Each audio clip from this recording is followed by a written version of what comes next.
षड्विज्ञो दशबलो अद्वैयो वादिविनायकः मुनीन्द्रः श्रीघनः शास्ता मुनिशाक्यमुनिनिस्तयः सह शाक्यसिंहः सर्वार्थसिद्धः सौधो दानेश्वसः गौतमिर्वाकबन्धुस्स मायादेवी सुतस्य सः दिट्ठिबन्धन बान्धेय तन्हा सोतेन वाहिते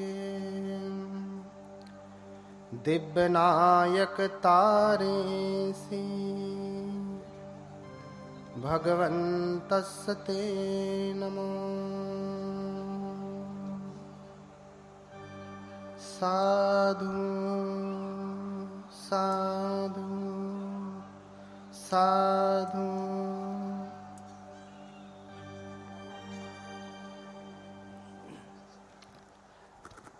करुणा के महासागर लोक गुरु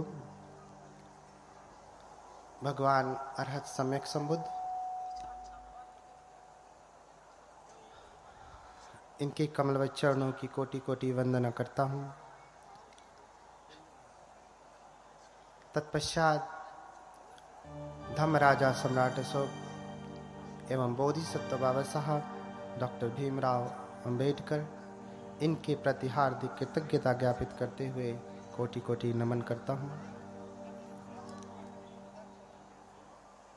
आज यहाँ आप सभी धम्म के प्रति श्रद्धावान उपासक उपासिकाएं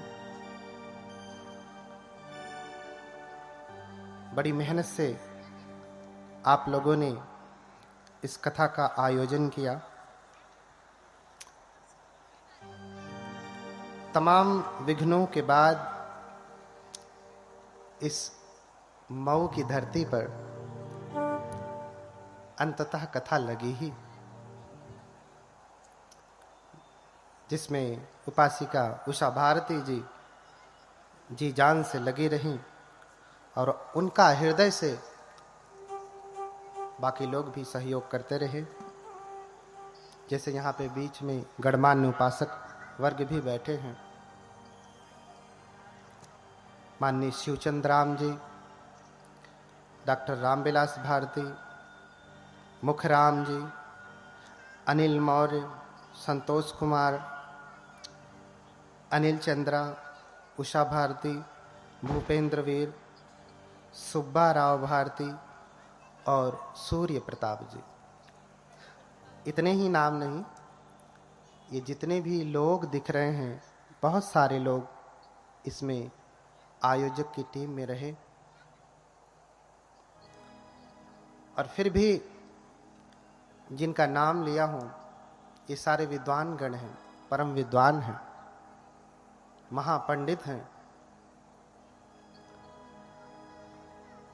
किंतु वो बड़े श्रद्धा भाव से स्वयं इस कथा में श्रोता बन के सुन रहे हैं। भगवत कृपा से विश्व के कई बौद्ध देशों में जाने का, रहने का, संस्कृति के अध्ययन का अवसर मिला और मिल रहा है। मैंने देखा है कि वहाँ के मंत्री, मुख्यमंत्री, राजा, महाराजा, बड़े बड़े श्रेष्ठी, बड़े बड़े ज्ञानी जब भिक्षु आते हैं तो उनके सामने नतमस्तक होकर के उनसे निम्न आसन पर बैठते हैं, उनसे नीचे बैठते हैं। क्यों? क्योंकि वो अपने गुरु का आदर करते हैं, अपने गुरु का आदर करते हैं, सम्मान करते हैं। जैसे गांव में पहले परंपरा थी, तो खाट होती थी तो पिता के पास में खाट पर कोई नहीं बैठता था। कोई आवश्यकता पड़ गई तो लोग खाट के दाहिने नहीं बाएं बैठते थे। ऐसा इसलिए नहीं कि वो नीचे बैठे हैं तो निम्न हैं, ऊपर बैठे हैं तो उच्च हैं, ऐसा बिल्कुल नहीं। बस इतना ही है कि अपने गुरुओं के प्रति आदर है। बुद्ध धम्म संघ को जो हम नमन करते हैं, हमने कहा बुद्धं शरणं गच्छामि, धम्मं शरणं गच्छामि, संघं शरणं गच्छामि। तो जब हम संघ कहते हैं, जब हम उनकी शरण जाते हैं, बुद्ध धम्म तो आप समझ रहे हैं, लेकिन जब हम संघ की शरण जाते हैं, थोड़ा सा आवाज तेज कर दो, तो संघ कौन है? अगर देखा जाए तो मूल संघ भिक्षु संघ है, भिक्षुनी संघ है। द्वितीयक संघ उपासक संघ, उपासिका संघ। तो संघ की शरण जाने का तात्पर्य ही हुआ कि हम संघ का आदर करते हैं, संघ का सम्मान करते हैं। और ये सम्मान, ये गौरव बुद्ध के प्रति, धम्म के प्रति भारत में भी बढ़ रहा है। ऐसा देख करके बड़ा ही आनंद होता है। कभी कभी लोगों के मन में प्रश्न होता है कि वो तो ऊंचे बैठे, हम लोग नीचे बैठे। यहाँ बहुत सारे जैसे उपासक गण हैं, डॉक्टर रामविलास भारती राष्ट्रपति पुरस्कार से पुरस्कृत हैं, लेकिन जब शील की याचना करनी हुई तो वो अपने पैरों को मोड़ करके नीचे आपके साथ बैठ करके शील की याचना किए हैं, धम्म की महिमा को, गरिमा को समझते हुए। मैं तो राष्ट्रपति से नहीं सम्मानित हूं ना, राष्ट्रपति पुरस्कार से, लेकिन ये गौरव है धम्म के प्रति, संघ के प्रति, बुद्ध के प्रति। आज आप सभी लोग कथा सुनेंगे, बहुत सारे ऐसे शब्द मिलेंगे जो आपको पचेंगे नहीं, खाते ही उसमें उबाल आने लगेगा, जी मचलाने लगेगा सुनते ही। लेकिन ये 3 दिन का प्रोग्राम है। पहले दिन जी मचलाएगा, दूसरे दिन थोड़ा ठीक होगा, चौथे दिन रोग से मुक्ति हो जाएगी। शब्दों को लेकर के घबराने की आवश्यकता नहीं है। 3 दिन अगर आपने ठीक से सुना तो आपको अधिकतम शब्दों के उत्तर मिल जाने हैं। इसलिए शब्द को लेकर के आप परेशान न होइए। कभी देवता, कभी देवलोक, अन्य अन्य चीजें आपको सुनने को मिलेंगी। चूंकि ये जो कथा होगी ये मूल त्रिपिटक से होगी। त्रिपिटक क्या है? ये हम लोगों का बौद्ध ग्रंथ है, बौद्धों का धर्म ग्रंथ है।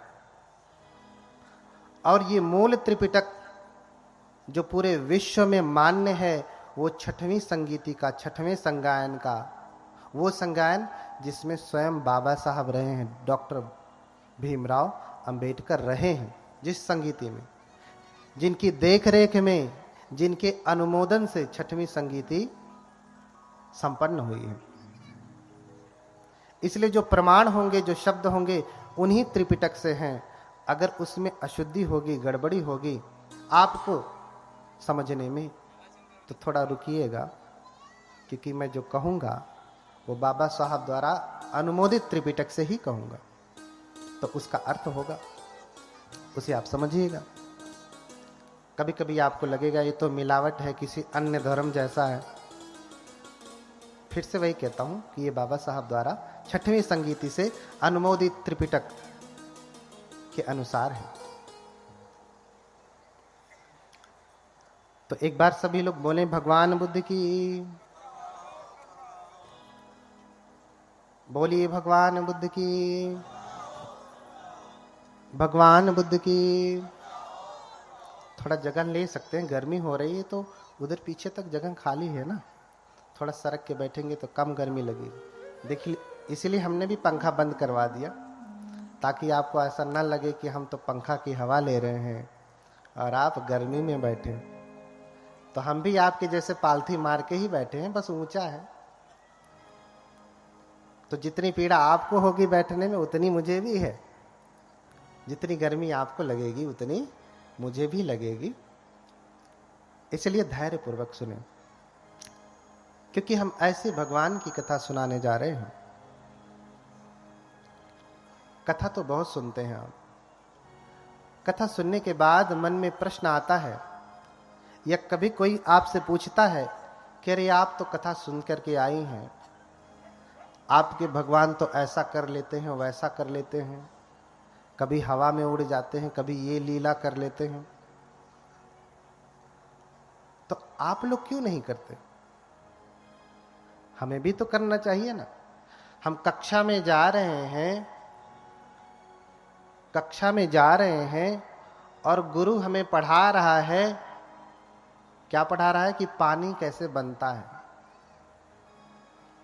और फिर कहे गुरु, शिक्षक कि चलो तुम भी H2O को मिला के पानी बनाओ, पूरा विधि बताया, तो आप बनाएंगे कि नहीं? बनाएंगे, और बनेगा भी।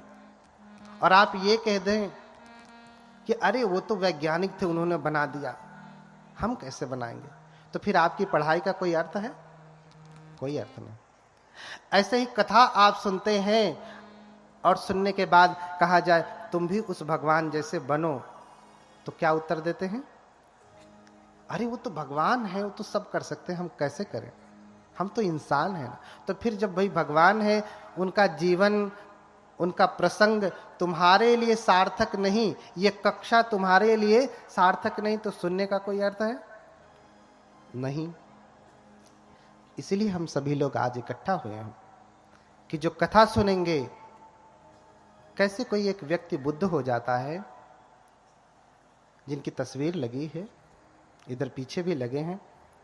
कैसे कोई एक व्यक्ति मां के गर्भ से ही जन्म लेकर के बुद्ध हो जाता है, और हम सभी मां के गर्भ से आकर के ठीक से मनुष्य भी नहीं हो पाते हैं।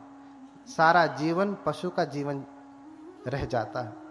क्या कारण है? क्या कारण है? तो आपको ये चरित्र सुनना पड़ेगा।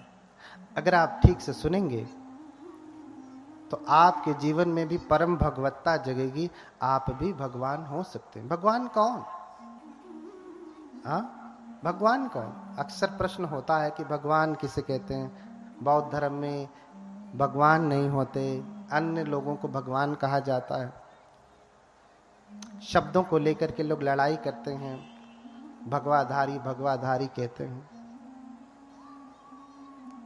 आप शब्द भी देखें, भगवा, क्या भगवा शब्द संस्कृत में है? क्या भगवा शब्द हिंदी में है? क्या भगवा शब्द अंग्रेजी में है? उर्दू में है, अरबी में है, फारसी में है, इटाली में है? किसी में है? नहीं। किस में है? मूल पाली और प्राकृत में ही भगवा है। प्राकृत में भी भगव शब्द है, पाली में भगवा है। और अगर हम ये कहें कि ये भगवाधारी भगवाधारी, तो आप किसको कह रहे हैं? बुद्ध को कह रहे हैं। किसको कह रहे हैं? बुद्ध को कह रहे हैं। क्यों? क्योंकि पाली में ही भगवा शब्द होता है, किसी अन्य भाषा में नहीं होता। और पाली बुद्ध की मूल भाषा है। पाली बुद्ध की मूल भाषा। इसलिए भगवा शब्द समझे। भगवान किसे कहते हैं? भगवा माने भगवान। हिंदी में करेंगे तो भगवान हो जाएगा, हिंदी में भगवान हो जाएगा। पाली में कहेंगे तो भगवा हो जाएगा, भगवतो हो जाएगा, भगवंत हो जाएगा। भगवंत नॉमिनेटिव केस में भगवा भगवंत ही होता है। कथा में लिखा है ना, बुद्ध चरित भगवंत कथा। अब भगवंत से भी आपत्ति होती है। विभक्ति पढ़ेंगे, जैसे हर शब्द का रूप होता है। बालक का संस्कृत में बालक है, बालक बालक होता है ना, ऐसे पाली में बालक हो बालका होगा, दो ही वचन होते हैं। और भगव शब्द का, भगवा शब्द का भगवा ही होगा, भगवंत होगा।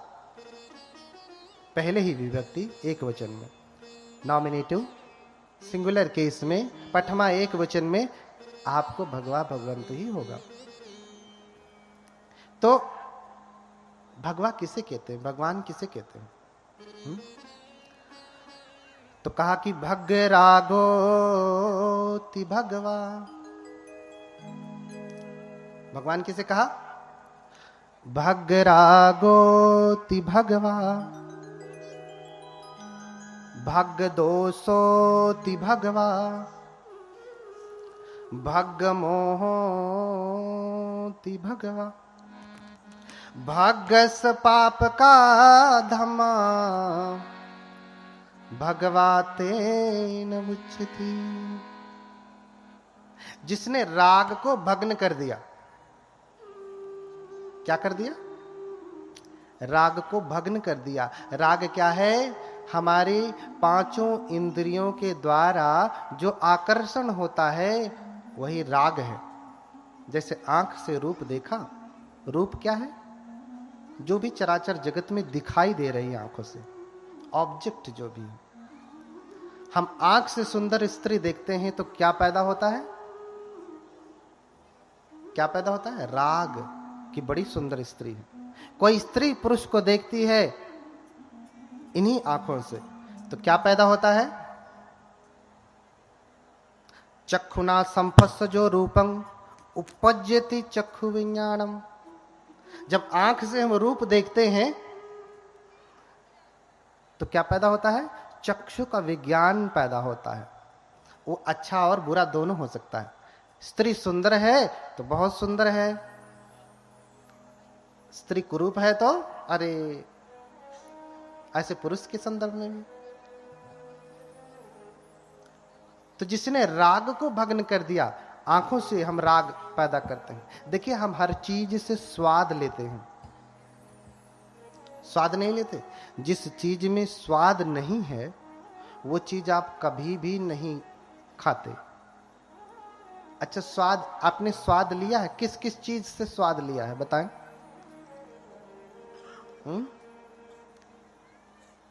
किस किस से? सलायतन फसजो रसंग वे विमर्तति। जब हमारे क्षह आयतन उनके आलंबनों के साथ टकराते हैं तो व्यक्ति स्वाद लेता है। स्वाद, आज तक आप एक ही स्वाद जानते हैं, एक ही प्रकार का आहार जानते हैं, लेकिन बुद्ध 4 आहार कहते हैं। कितने कितने?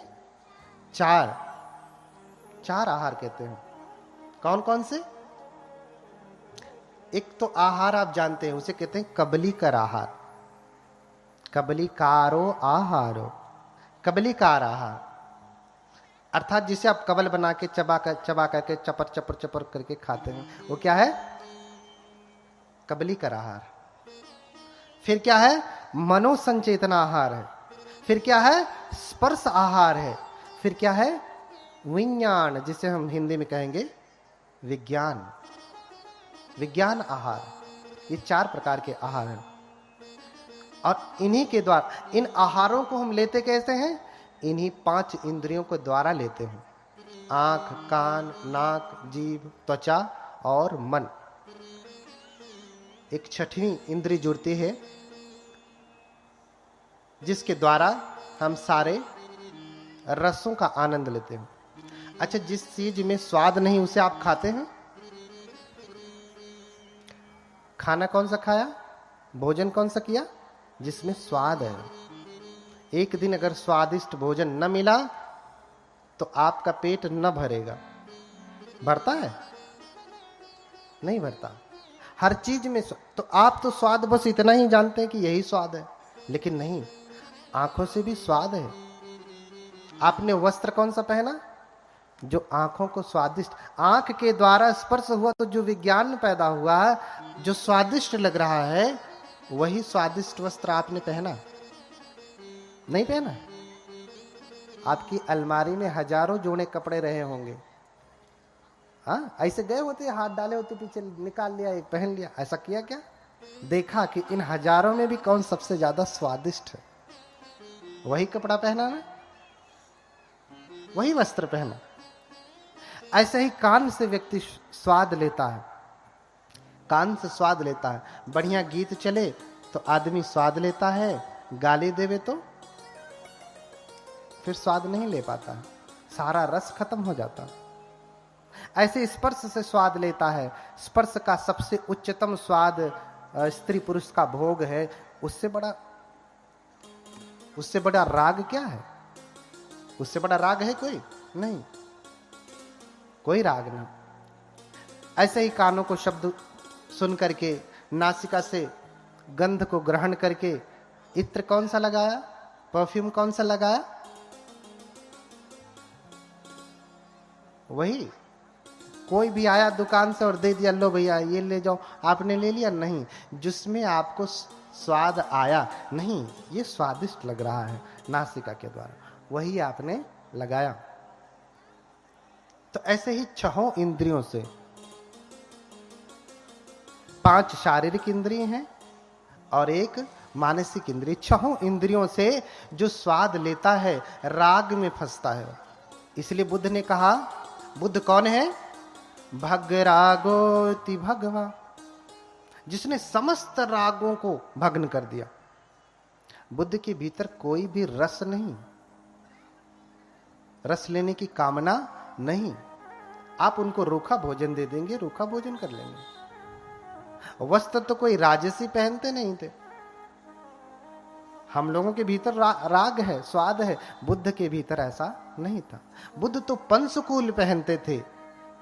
पंचकूल यानी पुराना फटा कपड़ा, उसको सिल करके चीवर बनाते थे और बुद्ध उसको पहनते थे।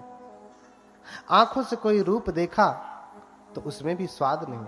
कान से कोई गीत नहीं सुनते, ऐसा जो आपके यहाँ गांव में जब खुशी होती है तो डीजे लग जाता है, ऐसा बुद्ध कोई गीत नहीं सुनते। बुद्ध धम्मपद का गायन सुनते हैं। इसलिए हमारे धर्म की जब संगीति हुई तो उसे कहा संगीति, साथ में गीति माने गायन करना, साथ में गायन करना। दूसरा शब्द दिया संगायन, साथ में गायन करना। आज कोई गा दिया तो कहते हैं भंते तो गीत वादित। अरे भैया तुम समझो, ऑर्केस्ट्रा वाले थोड़ी ना है। हाँ, क्या गाया? बुद्ध की स्तुति गाया, धम्म के गीत गाया।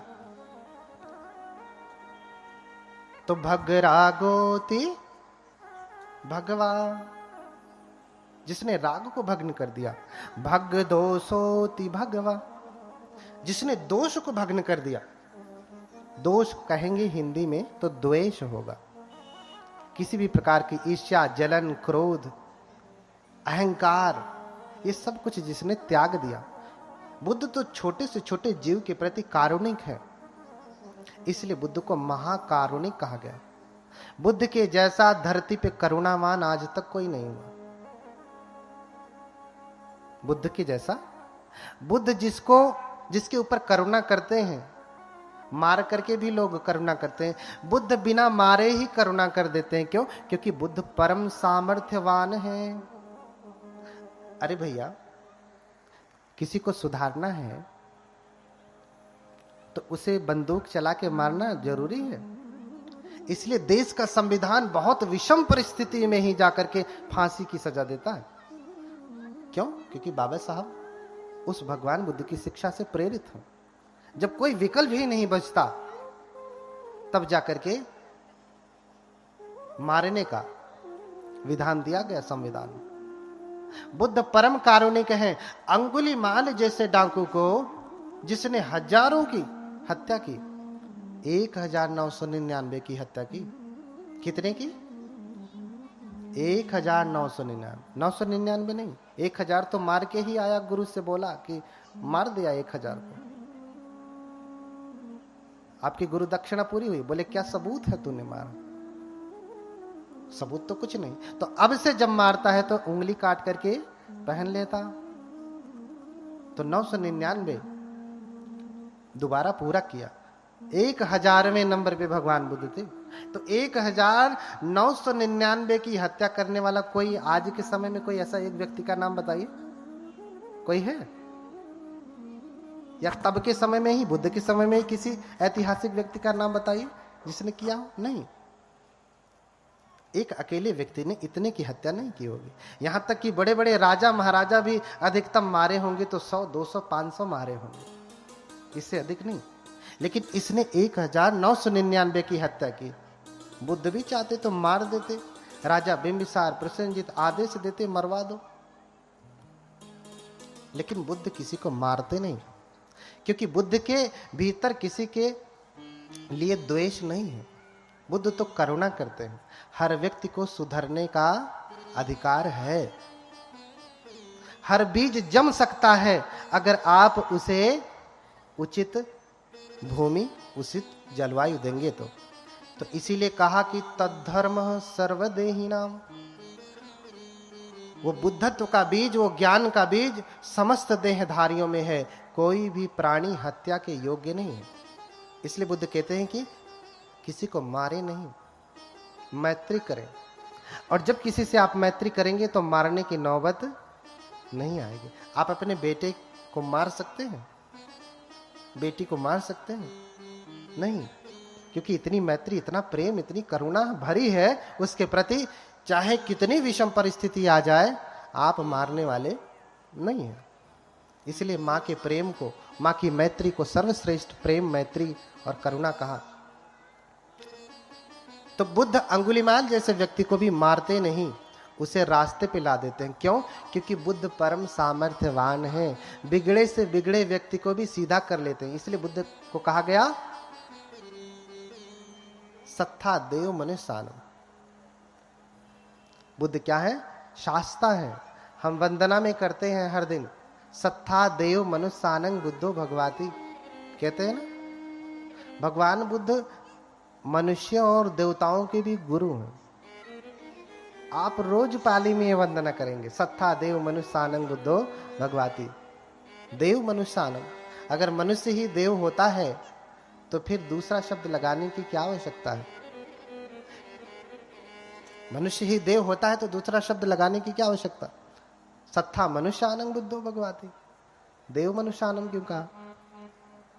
तो बुद्ध परम सामर्थ्यवान है। बिना मारे, बिना चोट पहुंचाए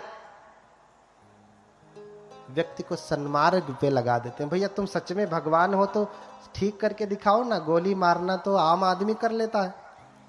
इसलिए भग दोषोति भगवा, भगवान समस्त दोषों से विरहित है। और भग मोहोति भगवा, भगवान के भीतर कोई मोह नहीं, कोई अज्ञानता नहीं, कोई मूढ़ बुद्धि नहीं। इसलिए जब उन्हें शरीर त्यागना था तो अज्ञान में शरीर नहीं त्यागे, अपितु घोषणा कर दी आज से 3 महीने बाद। जगह भी बता दिया, समय भी बता दिया। आज से 3 महीने बाद कुशिनारा में 2 साल वृक्षों के नीचे अंतिम पहर, तीसरे पहर में मैं अपने शरीर को त्याग दूंगा। और हुआ भी ऐसे। भगवान 3 महीने बाद कुशिनारा, कुशीनगर में पहुंचते हैं, 2 साल वृक्षों के नीचे लेटते हैं और अंतिम पहर जैसे ही शुरू होता है भगवान अपने शरीर को त्याग देते हैं। ऐसा कोई हुआ आज तक जिसने कहा कि इतने बज के इतने मिनट पे मरूंगा और मर गया? बता दे। क्यों? क्योंकि बुद्ध सारे मोहों से विरहित है। बुद्ध परम सजग है, परम ज्ञानी है। उनके भीतर मोह अर्थात बाल बुद्धि, अज्ञानता, मूर्खता, बुद्ध उन सब से परे हैं। इसलिए भग रागोति भगवा, भग दोषोति भगवा, भग मोहोति भगवा, भगस पाप का धम्मा भगवाते न उच्चति। जिसने समस्त पापों को उत्पन्न करने वाली जड़ को ही भग्न कर दिया, तोड़ दिया, खंडित कर दिया, उसे क्या कहते हैं?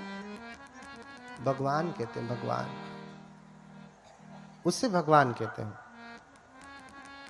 यानी बुद्ध किसी भी प्रकार का दोष नहीं करते। बुद्ध पत्नी के साथ नहीं रहते, बुद्ध बच्चे को के साथ नहीं रहते, बुद्ध गृहस्थी में नहीं रहते। बुद्ध ऐसा कोई कार्य नहीं करते जिससे पाप पैदा होता है या पाप को बढ़ावा मिलता। भग्गस पाप का धम्मा, जितने धर्म अर्थात क्या होता? भग्गस पाप का धम्मा, धर्म का अर्थ आप क्या समझते हैं? धम्म अर्थ आप क्या समझते हैं? अगर आप पाली पढ़ेंगे तो बहुत सारे अर्थ हैं धम्म के, एक ही अर्थ नहीं। धम्म का मतलब बौद्ध धर्म ही नहीं होता। धम्म का मतलब होता है नैसर्ग का नियम, प्रकृति का नियम, फेनोमेना। और डॉक्ट्रिन भी होता, बुद्ध की शिक्षा भी होती है। तो जितने भी पाप को उत्पन्न करने वाले प्रताड़ित नहीं होता। आप विदेशों की बात छोड़ दीजिए, भारत में ही कोई ऐसा राज्य बता सकते हैं जहां सिर्फ बौद्ध लोग हैं? सुना? बता सकते हैं? सिक्किम का नाम सुना है? पूरे बौद्ध लोग हैं। यहां तक कि अरुणाचल में भी बौद्ध लोग हैं। आप जाएंगे हिमाचल में तो अधिकतम संख्या तिब्बती बौद्ध धर्म को मानने वाले हैं। लद्दाख जाएंगे, पूरे कौन है? बौद्ध। कभी आपने सुना वहां पे ऐसा होता? अपवाद तो हर जगह है, लेकिन आपने सुना कि वहां किसी के साथ दुर्व्यवहार हो रहा? जैसे आज आपके प्रदेश में खड़े खड़े बहन बेटियों की इज्जत नहीं रह जाती, ऐसा आपने सुना कभी किसी न्यूज़पेपर में? सुना होगा तो वर्ष में एक आध बार। कितनी बार? वर्ष में एक आध बार। क्योंकि बुद्ध का ही वचन है, यो हवे रखति धम्मं धम्मं रखति सो परे। क्या कहा? जो धर्म का पालन करता, रखति माने रक्षा करना। क्या करना? रक्षा करना। तो धर्म की रक्षा कैसे होगी? उसका पालन करने से होगी। आपने गाड़ी ले लिया और लाके खड़ी कर देंगे तो गाड़ी सुरक्षित बची रहेगी? कभी चालू मत करिए, कभी कुछ मत करिए, चलाइए मत। आपकी ये भौतिक गाड़ी भी अगर आप 1 वर्ष तक ला करके खड़ी कर देंगे तो वो चलेगी नहीं। तो रक्षण कैसे होता है? उसका पालन करने से।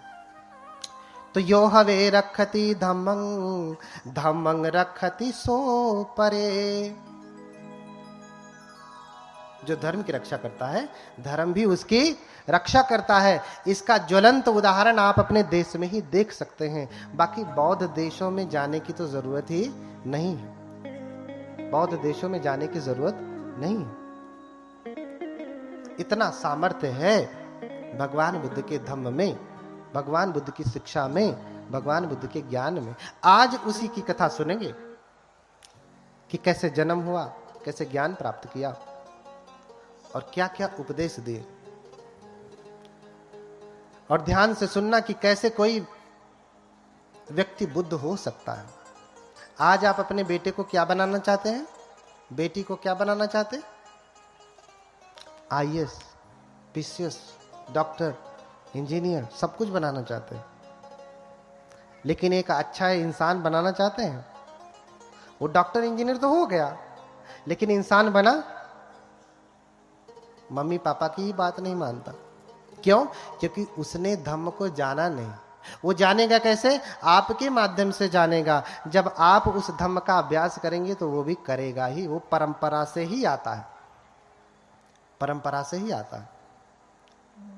हर कोई डॉक्टर, इंजीनियर, प्रोफेसर बनाना चाहता है, अपने कोई बेटे को बुद्ध नहीं बनाना चाहता। इतना आसान नहीं है, लेकिन कम से कम इच्छा तो होवे कि हम बुद्ध बनेंगे, अरहत बनेंगे। हाँ, बुद्ध से पहले की अवस्था है बोधिसत्व। वो जो तस्वीर लगी है ना, किसकी लगी है? किसकी लगी है? बोधिसत्व की। किसकी? बोधिसत्व की तस्वीर लगी है। बोधिसत्व होने वाले बुद्ध होते हैं। द बुद्धा टू बी, होने वाले बुद्ध। इसीलिए कहा बोधि का सत्व है। सत्व यानी प्राणी, होने वाले प्राणी हैं, होने वाले बुद्ध हैं। और उन्हीं को आप मानते हैं। लेकिन बोधिसत्व की चर्या कैसी है आपको समझना पड़ेगा। तो ये चर्या आपको बुद्ध कथा ही बताएगी। बहुत समय पहले की बात है, बहुत समय पहले की बात है। अमरावती नाम का एक नगर था, जो कि भारत पूरी तरीके से बदल गया। आज आप अमरावती कहेंगे तो उधर महाराष्ट्र में है, उधर ही कहीं अमरावती है, क्योंकि भारत की पूरी भौगोलिक दशा ही बदल गई। तो कप्पे सत सहस्रे च चतुरो च असंख्ये अमरम नाम नगरम दर्शनेयं मनोरमम। कप्पे शत सहस्रे। देखिए आप ध्यान से समझें। कप्पे शत सहस्रे चतुरोच असंख्य। कल्प बहुत सारे होते। कप्प यानी कल्प। एक कल्प होता है जिसे हम आयु कल्प कहते हैं, दूसरा कल्प होता है अनंतर कल्प, तीसरा कल्प होता है असंख्येय कल्प, और अंतिम जो कल्प होता है वो क्या होता है? महाकल्प। ये 4 कल्प होते हैं। अब कल्प किसे कहते हैं? कल्प किसे कहते हैं? कल्प समय को नापने का एक पैमाना है। जैसे हम समय को कैसे नापते हैं?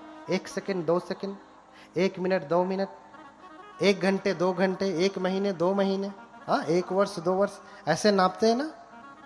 लेकिन कुछ समय इतना लंबा होता है कि इसे महीने, 2 महीने, वर्षों में भी नापा नहीं जा सकता। इतना लंबा होता है। तो इसे नापने के लिए कल्प कहा, उसे नापने के लिए कल्प दिया। और कितना कल्प? कप्पे शत सहस्रे, 100,000 कल्प। चतुरोच असंख्ये, और 4 असंख्य कल्प। 100,000 आयु कल्प और 4 असंख्य कल्प। मैंने 4 प्रकार के कल्प बताए, उसमें तीसरे नंबर का कल्प है असंख्य कल्प। एथंतरे यं चरितं सभ्यते बोधिपाचनं। एक कल्प समझिए, आयु कल्प कितना होता है? आयु कल्प आप समझते हैं 100 साल का होता है, 100 से अधिक होगा, उसे हम आयु कल्प कहते हैं। लेकिन बुद्ध जिस कल्प की बात कर रहे हैं, जिन कल्पों में होते हैं, वो कल्प बड़ा लंबा होता है। तो उदाहरण दिया कि पर्वत की चोटी को रेशम के कपड़े से प्रत्येक 100 वर्ष में एक बार पोंछा जाए। समझ पा रहे हैं? पर्वत की चोटी को रेशम के कपड़े से 100 वर्ष में एक बार पोंछा जाए, तो उस चोटी को समाप्त होने में जितना समय लगता है उसे एक कल्प कहते हैं। कितना समय लगेगा? पर्वत की चोटी को रेशम के कपड़े से 100 वर्ष में एक बार पोंछा जाए, तो चोटी को समाप्त होने में जो टॉप पोर्शन होता है, जितना समय लगता है उसे क्या कहते हैं? एक कल्प कहते हैं। अब इसे आप वर्षों में बता सकते हैं, कितने वर्ष में खत्म होगा?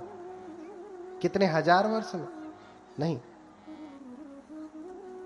दूसरा उदाहरण दिया हमारे त्रिपिटक में कि 1 योजन लंबा, 1 योजन चौड़ा, 1 योजन ऊंचा कोई भेरी हो।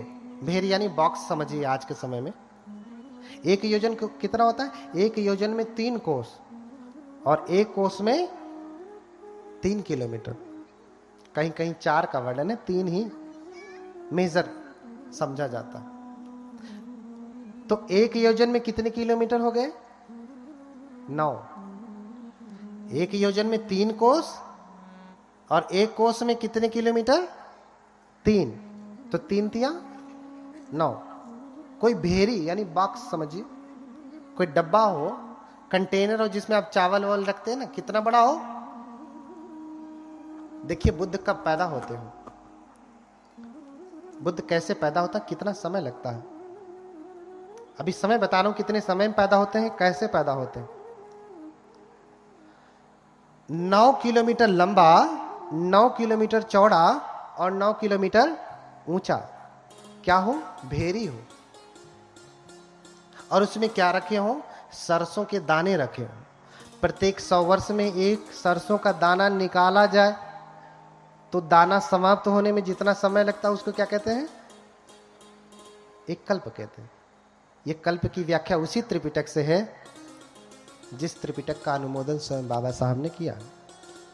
ये बुद्धों का कल्प है, उत्पन्न होने का समय है, बुद्धों के उत्पन्न होने का समय है। तो इसको आप कितने वर्षों में गणना करके बता सकते हैं? 1000, 2000, लाख, करोड़ नहीं, ये वर्षों में बताया नहीं जा सकता कि कितना लंबा समय, बहुत लंबा समय आप अनुमानित कर लीजिए। तो इस प्रकार से एक अमर नाम का नगर था। एक तपस्वी थे सुमेध, जो तपस्या करते थे। क्या करते थे? तप करते थे। हिमालय में जाकर के तप करते थे। क्यों तप करते थे? क्योंकि जब उनका जन्म हुआ तो माता पिता सब कुछ छोड़ करके चले गए। सबके माता पिता सब कुछ छोड़ के ही जाते हैं, लेकिन किसी की आंखें खुलती हैं, किसी की नहीं खुलती हैं। और जब सब कुछ छोड़ करके गए तो सुमेध सोचने लगे कि इतने मेरे पितामह सामर्थ्यवान थे, मेरे पिता सामर्थ्यवान थे, लेकिन ये कुछ भी लेकर के नहीं गए। क्यों? क्योंकि पूरी हवेली बनाया, और जब खाता बही वाला पूरा निकाल करके विवरण दे दिया कि इतना तुम्हारे पिता का धन है, इतना तुम्हारे पितामह का धन है, ऐसे करके यावता सत्तमः युगा, 7 पीढ़ियों का पूरा विवरण दे दिया कि ये परंपरागत चलने वाला धन है। तो सुमेध सोचने लगे, मेरे पिता भी नहीं लेकर के गए, दादा भी नहीं लेकर गए, परदादा भी नहीं लेके गए, उनके भी पिता, दादा, परदादा, उनके ऐसे 7 पीढ़ियों तक से कोई नहीं लेकर के गया, ये धन तब से है। तो क्या मैं जब मरूंगा तो इसे लेकर के जाऊंगा? हाँ, क्या मैं इसे लेकर के जाऊंगा? नहीं।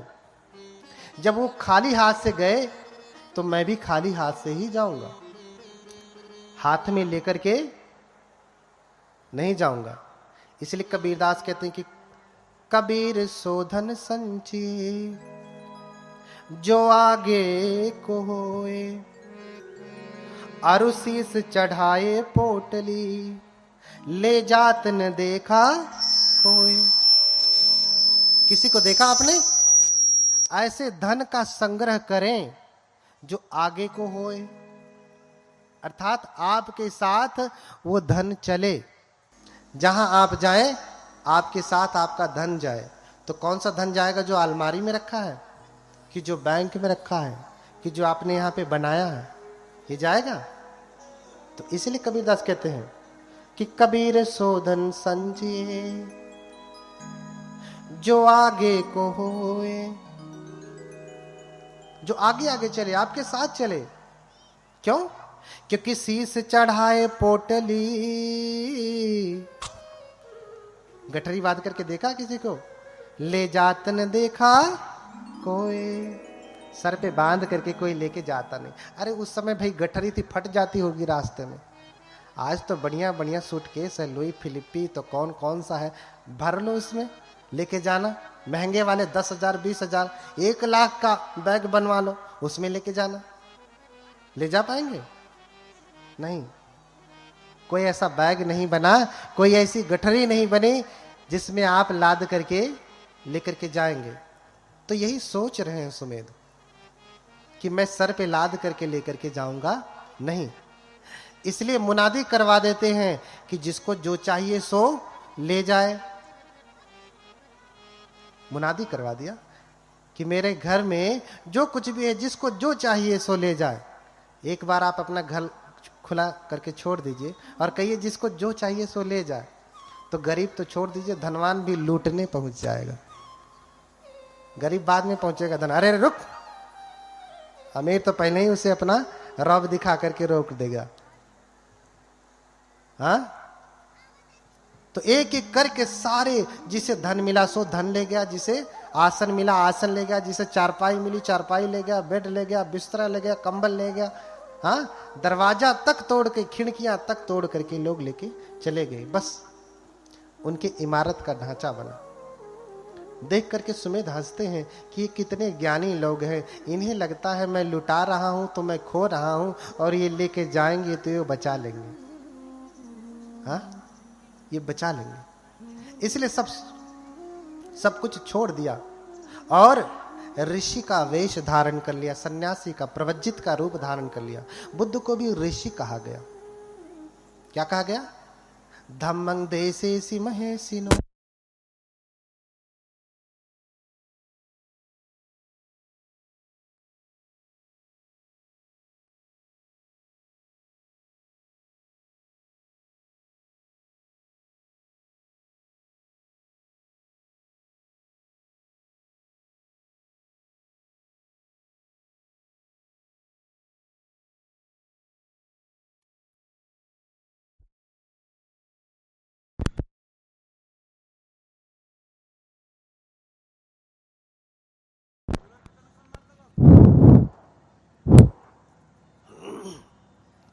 बोलिए भगवान बुद्ध की।